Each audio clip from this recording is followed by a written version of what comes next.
Hey folks, how are you? It's Simon here, and welcome to a live lesson this morning on CAGED and how it's going to help you understand the fretboard. So, I'll just wait for a few people to come in case we're not bang here on 9:30, and we're going to get going. So if you're here in the chat, if you're here in the chat, then say hello and let me know you're here. If you have any questions throughout the lesson, please just let me know. It's pretty straightforward. We will kick it off. All right. So, the first thing I want to say about the whole caged thing is that it really is just part of learning the guitar. A lot of people think they're going to learn the cage thing and then it's going to be like super, everything is going to be clear. I think the trick of it, if you like, is that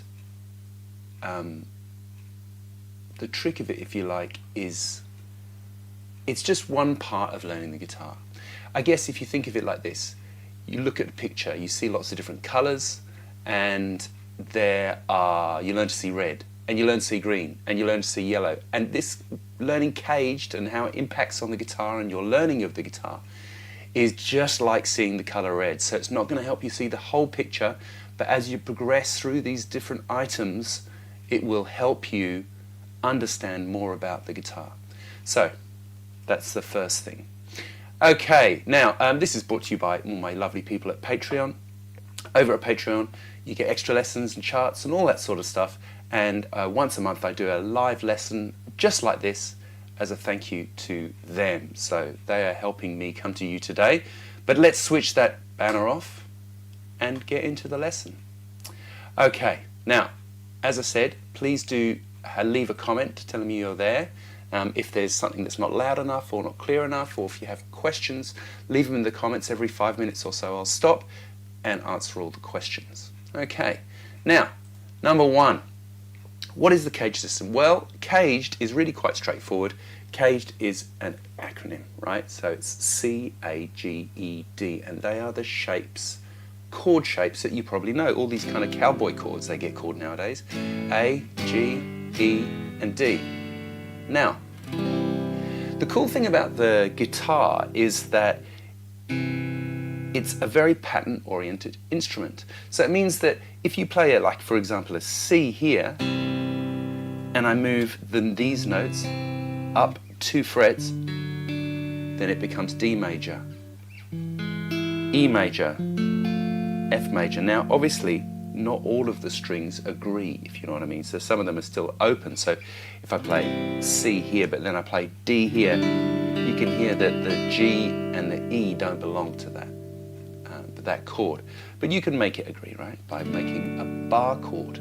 And I guess this is probably the most useful thing that you learn out of the CAGED system, the sort of system of bar chords, but we're going to talk about that as we go. So this works the same with all of these open chords. When you hit the C, you move it up, there's D. You move it up, there's E, F, G, A, B, C. All right? So let's just have a little diagram here of exactly how it works. So, oh my gosh, here's something I prepared earlier. So what you can see here in the sort of opening part of the guitar there, we've got C, right? Now, the 3rd fret of the A string, that note is a C. Now, it's on the A string, right? So the lowest note in every chord is always the name of the chord. Okay, so for example, the lowest note in a C major chord is C. The lowest note in A major chord is A. The lowest note in a G major chord is G, and so on and so forth. And it doesn't matter how complicated the chord is. If it's a C7 with a sharp 9, what's the lowest note in that chord? It's a C. What's the lowest note in an A minor 13? It's an A, and so on and so forth, right? So, we've got C. The next shape up in order on the guitar is an A shape. And that, if you put your first finger flat here at the 3rd fret, there you've got a C. And this is an A-shaped bar chord. Some of you might play it like that, I've always done it like that, or with my pinky, which we'll also come to in a little while. Then you just think about where the next C on the fretboard is. There's one here, right? You can see that G shape. Now, you won't see it played like this very often, a bar chord, a G-shaped bar chord, right? You might see a bit of this.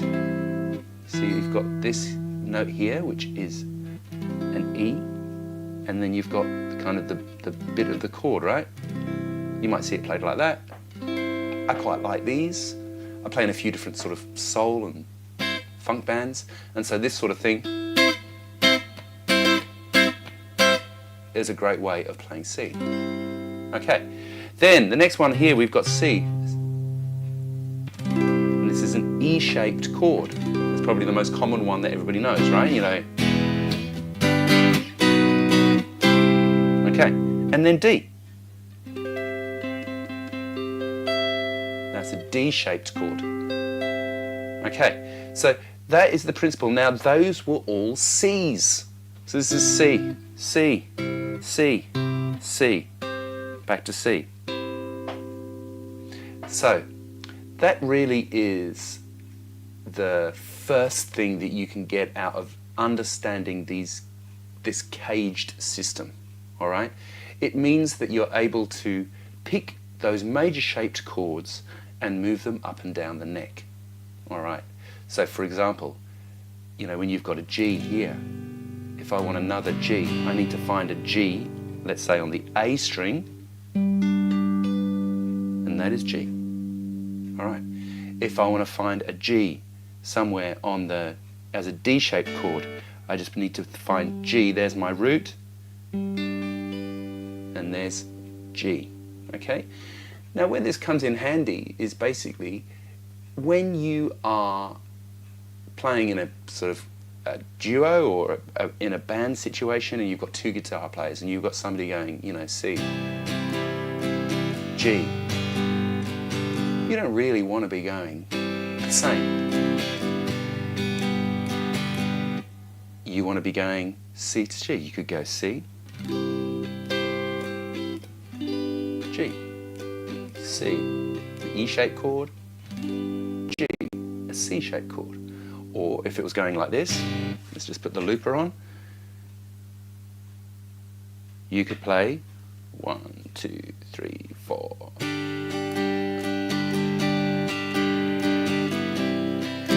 went the wrong way around. So that's G and then C. So if you're the other guitar player,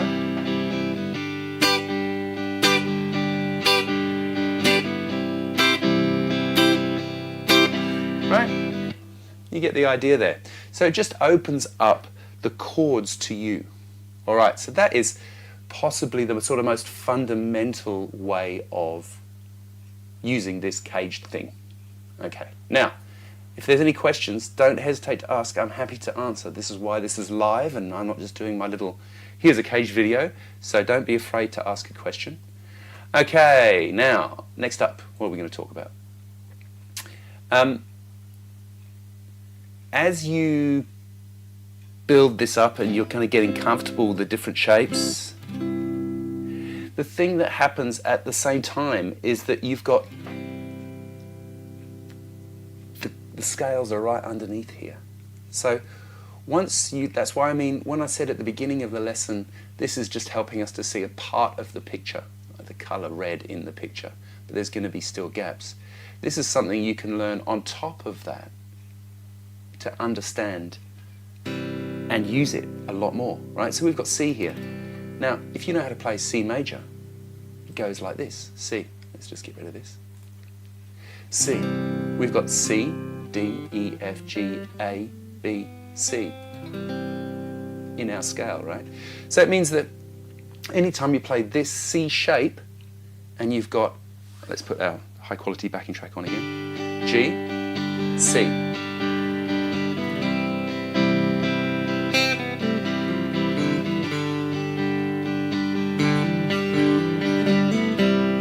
Right? So it means that when the C chord is happening in that, my little thing there, you don't even need to know what key you're playing in.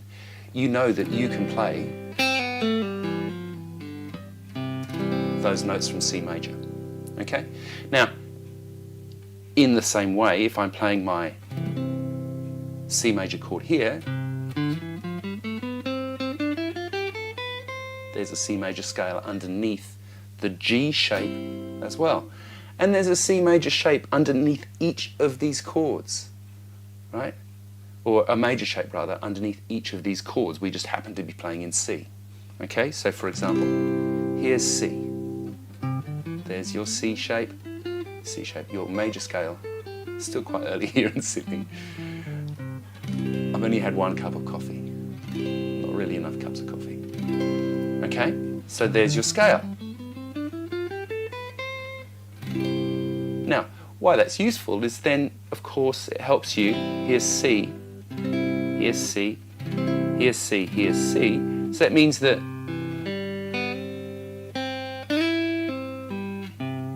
you've got all these arpeggios.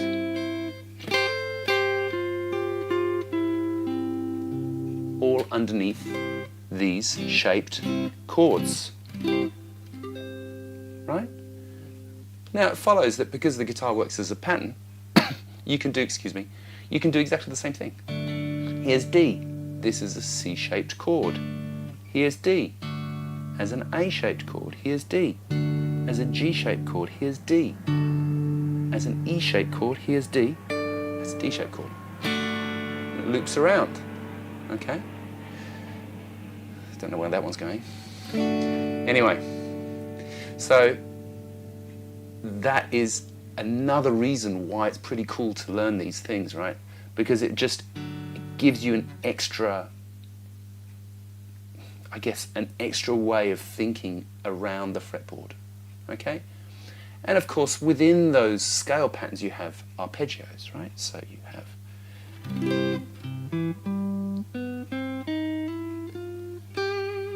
right? They're all right there. Right?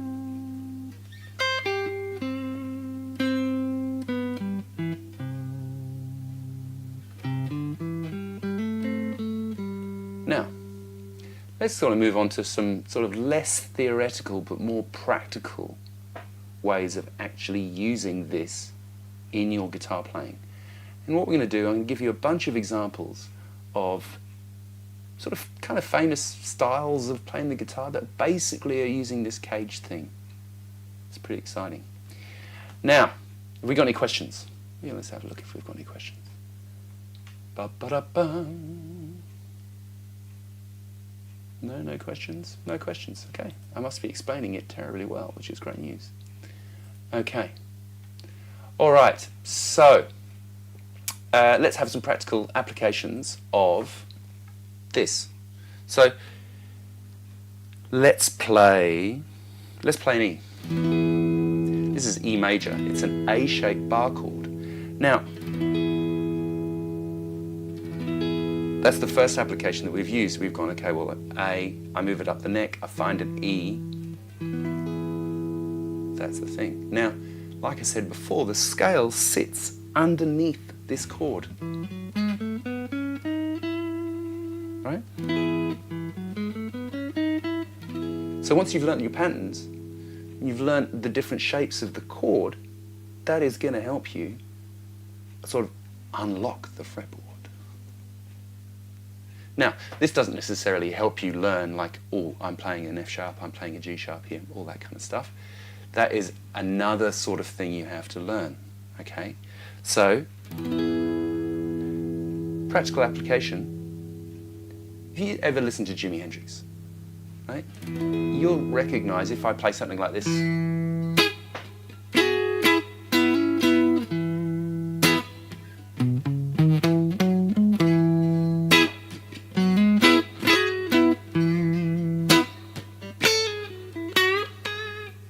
Right? They're just major scales that are sitting underneath this E shape. Okay, thanks Tracy. I was really taking the mickey out of myself there. more than anything else. It's very weird when you're sitting in a room somewhere in the world talking to a computer and nobody out there says hello. It feels very strange. It's a weird thing to get used to. But I'm glad that you have responded. That's excellent. It makes me so happy. It makes the lesson go better. It's like, you know, imagine we're at a gig, I finish playing a thing, the whole room is just silent. Well, you know, don't be afraid to do a bit of a clap. It makes the gig go better. Anyway, good on you, Tracy. Love your work. So, now it's happening. G'day, Dallas. Hey, Mars. Mars Freudenberg. Schönen guten Tag. Okay. And I now see you guys are all there. I knew you were there, you little cheeky so-and-sos. Right. Yeah, happy Easter and happy Passover. Did we do that? I understand that Eastern and Western Christian religions both have Easter this weekend, which is very unusual because usually the Orthodox guys have it a bit later. Anyway.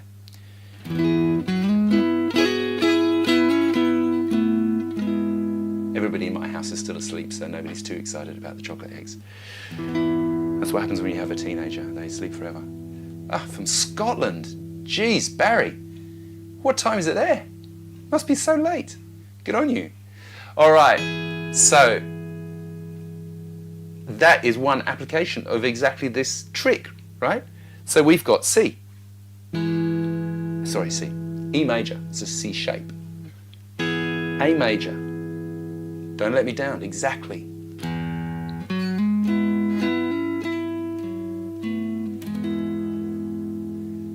No problem. I did live in Germany for a while with the 1:45 in the morning. Geez, Barry. That's the sort of time that I usually go to bed. It's too late already. I mean, you can watch it and catch up. I appreciate you being here, though. Okay, so that is why it's useful, right? Because we've got E. We've got a song that's got E in it. In fact, let's think about Don't Let Me Down. Audio Murphy. It goes E, F sharp minor.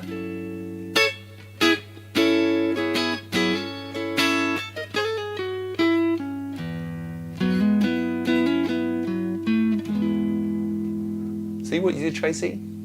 You're a good person. Got everybody going. I love that. So, this is F sharp minor.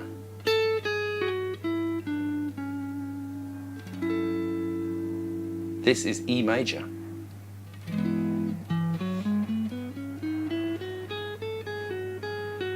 Right, see that there? Looks like a G shape. Here's a scale. There's like a G-shaped major scale.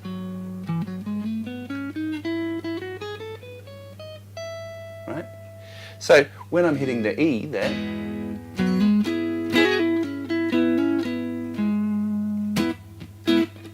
I'm hitting the F sharp minor. Now, what's F sharp minor really?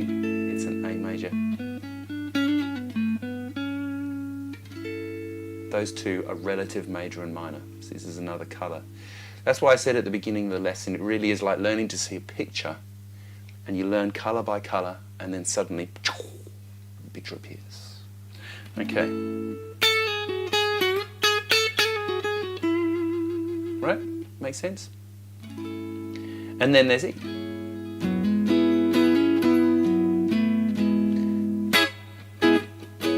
See, the Beatles knew this cage trick.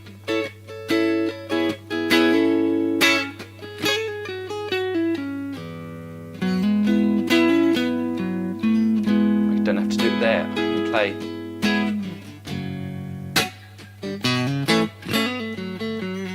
E minor shape, right? And then, which is really G major shape, and then into C.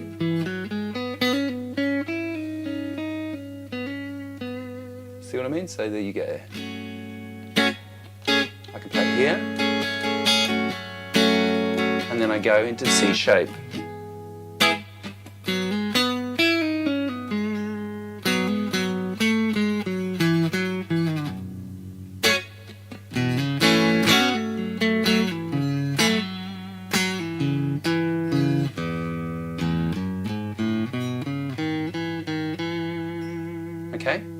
So that is kind of the Hendrixy sort of approach to the guitar.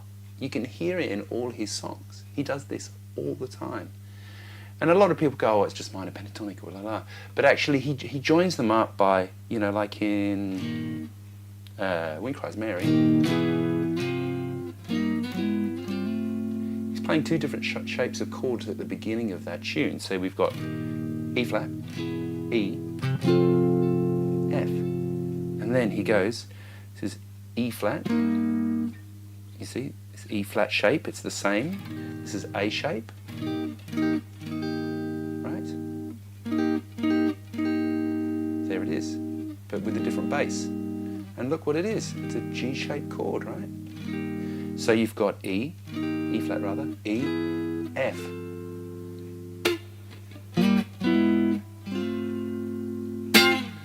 That makes sense to you? How clever is he? Well, he is clever, but he also knows the caged system. I don't know how new some of you guys are to learning the guitar, but I feel like caged gets a bit left alone nowadays. Does that tell us the Beatles learned to play using the caged system? I think it does. Because when I was a kid and I was learning, so I started learning guitar when I was 6, which is roughly 1843 or something like that. And it was all about that. It was about, you know, you got to learn that first. And at the time, I got to say, the way it was explained, I didn't really understand why I was doing it, but I did it anyway because I was a kid and I was doing what I was told. But this kind of practical way of using it is much better, right? So, okay, next thing. Next practical application. So like, kind of that sort of rhythm and bluesy, soul-y playing, you hear this quite a lot. So for example, if I play a G, instead of doing this, if I do this, what I've got here, see, I've got G, G major. Right?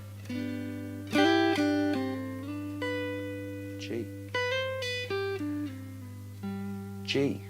Now, what happened there? I went from an E-shaped chord to a D-shaped chord.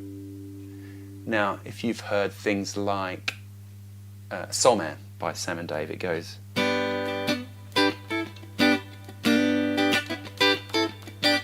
Right? So G, G, C, G.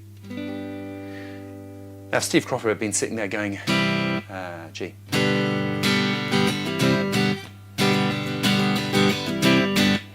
Like it's cool. I'm a song.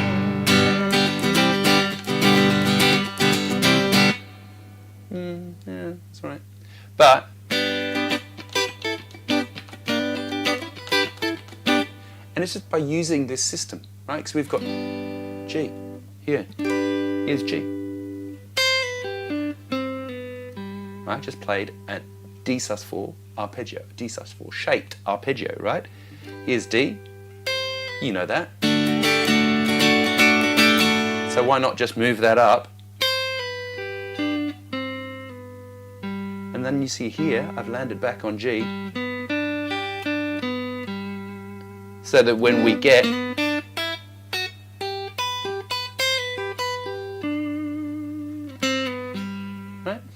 another practical application of the same thing. So if you've got a lot of these sort of soul songs are two-chord songs, like Knock on Wood.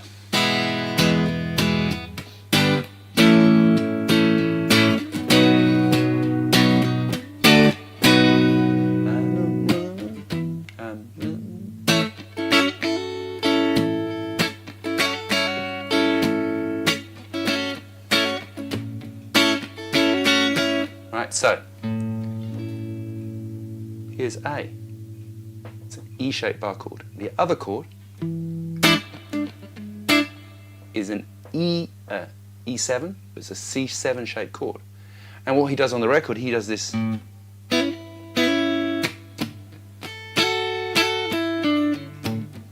like that. Kind of vibe, right? So he's picking out, right?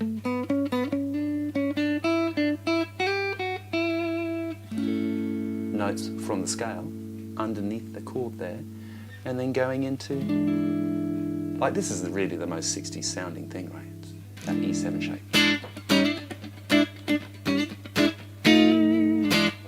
It's really cool. Okay, so that you have this,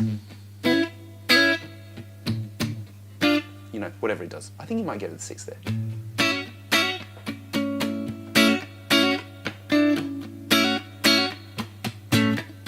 Oh yeah, it goes da da da da da da. Something like that. I can't remember.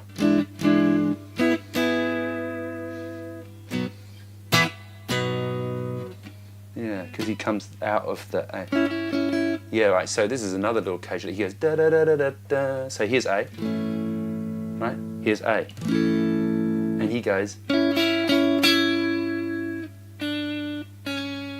right? So da da da da. Back into A. So he's going from E shape to A shape.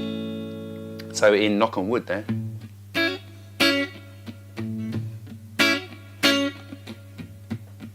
just a little riff, just playing the 6 of the chord, and then,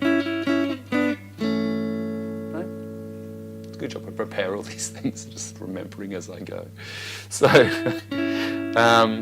those 2 notes from A, in the key, but not in the chord. In the chord. Right. Another really famous one that does exactly this sort of thing is Brown Eyed Girl, right?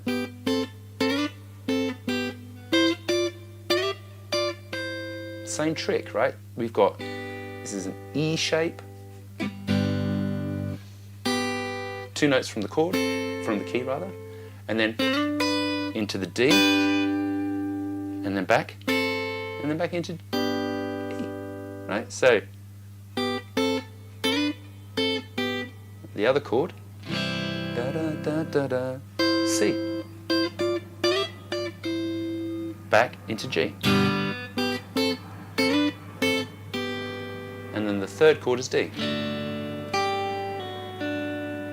Another little arpeggio, however it is. Okay, Love Train. Do I know Love Train? Who's that by? Sorry, I'm not very good with this sort of thing. Yeah, so you get the idea. All of this, and you've heard that lick in like a million different things, right?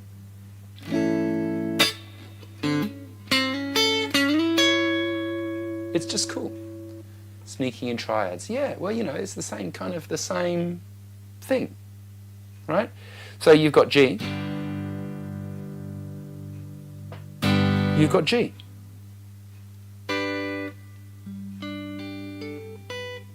Yes. Wild Horses by the Rolling Stones. When it comes to the chorus, it goes, and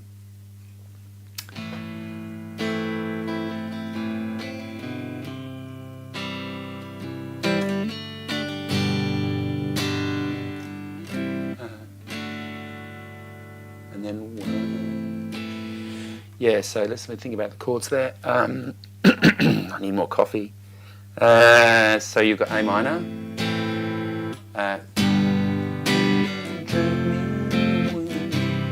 and it does that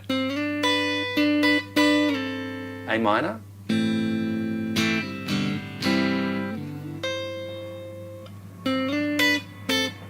G, couldn't drag away, right? And then back to A minor, and he does a, right? You'll hear this Soul Man, exactly, Soul Man. That's the thing I was talking about before. So you hear this sort of thing all the time, and it's because the people who are playing guitar on those songs knew about CAGED. I know, it's pretty good, hey? So there's like 2 pretty big examples of people using this CAGED thing. So I think in summary, it's fair to say that whilst initially And at the beginning of the lesson we spoke about this. You're just like, well, that's great, but how do I use that for anything? But I guess you've got to use it in a way that sort of appeals to you, if you know what I mean. So that you get C, C.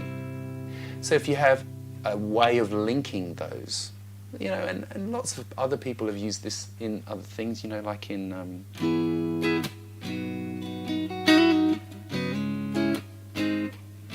Under the Bridge by the Red Hot Chili Peppers, right?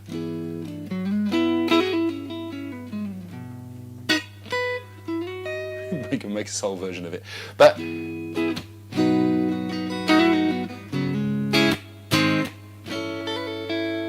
see what I mean? They're doing exactly the same trick.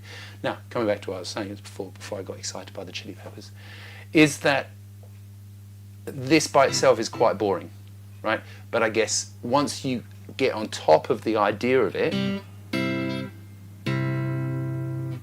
then you're going to be able to use it in different ways. And I think a key bit is particularly learning the major scales that sit underneath each chord. That is super important. You know what I mean?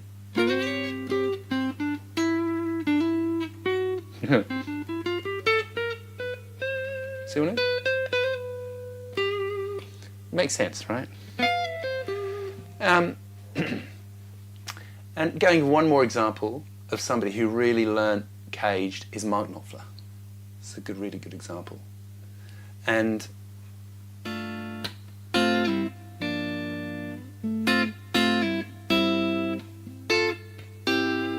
even that riff, right?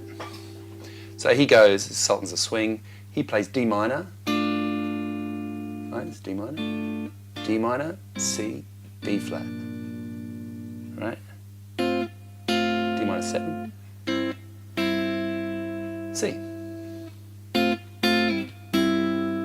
right? And all those riffs are all based, see?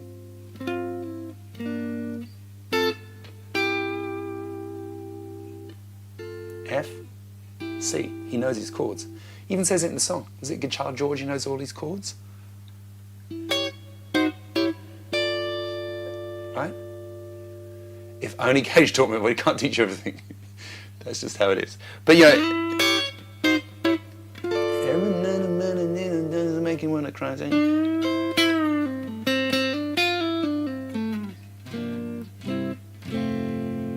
Dixie. Double ball time.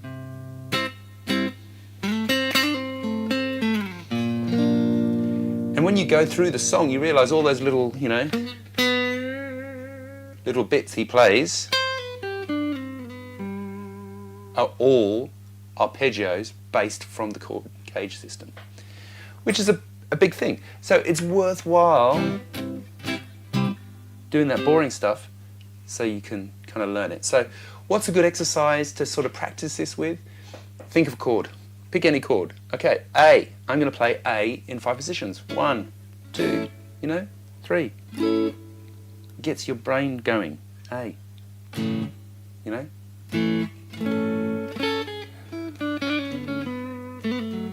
Right? Pick a different chord. Do it, you know. Pick a different chord, pick an A, and then do the scale underneath.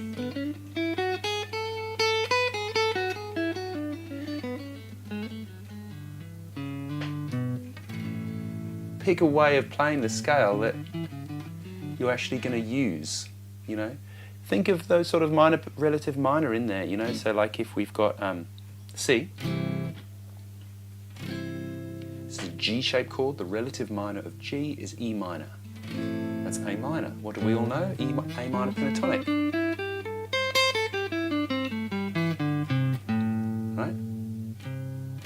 So it means that if we're playing, you know, if the song has got a C, then we can do all this pentatonic stuff too.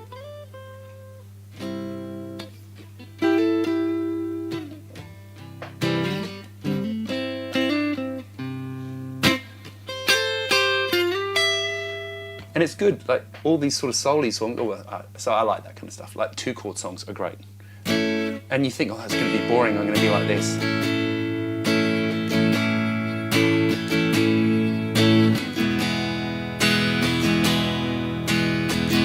But it doesn't have to be like that.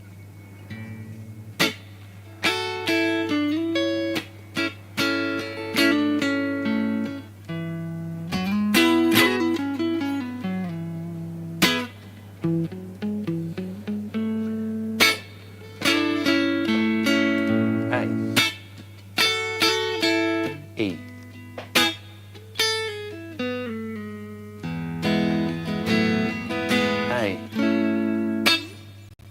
A. E.